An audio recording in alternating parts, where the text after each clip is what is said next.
Didier Porte voulait dénoncer un lynchage médiatique. Oui, chère Anne, je suis révolté. Cette manière qu'ont les journalistes de chasser en meute, de s'acharner sur un homme seul, après l'avoir poussé dans ses derniers retranchements, et surtout l'avoir poussé à la faute en le provoquant, chose facile quand on connaît son tempérament sanguin, me révulse. C'est dégueulasse de faire ça. Je veux parler, vous l'aurez compris, de la campagne de presse honteuse menée contre Mohamed Ben Salam, ce jeune et prometteur prince héritier d'Arabie Saoudite, dynamique monarchie mahométane avec laquelle la France entretient de chaleureuses relations commerciales, comme peut en témoigner le peuple yéménite voisin. Jusqu'à la semaine dernière, la presse occidentale unanime vantait l'extrême modernisme du jeune prince en lui attribuant notamment l'autorisation faite aux Saoudiennes de passer le permis de conduire et même, tenez-vous bien, de prendre le volant. Non. Bon, je vous rassure, en cas de créneau raté, il est prévu qu'elle soit lapidée au bout de la 3e tentative. Oh là là, quand Un même. peu de justice. Certains Saoudiens l'ont mal vécu, on permet à nos épouses de conduire, et maintenant on va nous demander de payer nos femmes de ménage philippines, peut-être. Déjà qu'on leur fait plein d'enfants gratos pour les aider dans leur travail, etc. etc. Bref. Tout ça pour dire que Mohamed Ben Salam était le chouchou de la presse hexagonale jusqu'à ce qu'éclate cette sombre affaire de journalistes saoudiens disparus.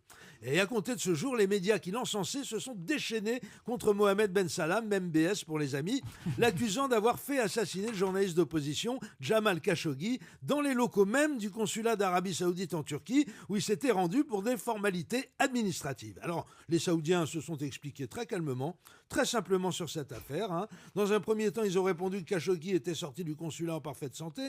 Et puis, quelques heures plus tard, ils se sont souvenus qu'une quinzaine de personnes, dont le numéro 2 des services secrets saoudiens, ainsi qu'un médecin légiste de haut niveau, étaient arrivés au consulat en provenance de Riyad, la capitale, pour aider le journaliste dissident à remplir ses papiers. C'est à ce moment qu'un des types aurait dit à Khashoggi « Là, tu dois marquer le nom de ta sœur ». Le journaliste lui aurait répondu « Occupe-toi de la tienne, de sœur. Je parie qu'elle n'est pas foutue de faire un créneau correctement. » Ce qu'entendant l'officiel saoudien aurait répliqué dis-moi, ta mère, elle serait pas un peu philippine sur les bords? Je trouve qu'on a un air de famille. Foudrage, Khashoggi aurait alors déclenché une bagarre au cours de laquelle il serait malheureusement décédé. Ça arrive tous les jours dans tous les consulats les mieux fréquentés. Alors, les journalistes n'ont rien voulu entendre et se sont mis à pinailler sur des points de détail. Bon, une bagarre soit, mais comment vous expliquer que tous ses doigts des mains avaient été coupés? Ah bah il s'est peut-être coupé un premier doigt avec une de nos grosses agrafeuses de bureau. Il a voulu égaliser sur l'autre main, alors il a coupé le même doigt de la main d'en face, mais l'agrafeuse a dérapé, coupant un troisième doigt, rebelote de l'autre côté, jusqu'à ce qu'il n'y en ait plus. Voilà, c'est pas compliqué. Bah oui, mais sans ses doigts, comment il a fait pour s'arracher les 4 membres?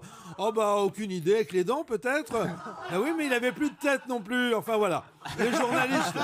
Les journalistes ont chipoté sur des points tout à fait subalternes, juste pour enquiquiner ce pauvre MBS. Ce dernier a dû négocier sa tranquillité en leur proposant le deal suivant. Je vous donne les noms des 2 pires éléments du commando, un couple de sadiques particulièrement vicieux, et vous me foutez la paix, ok?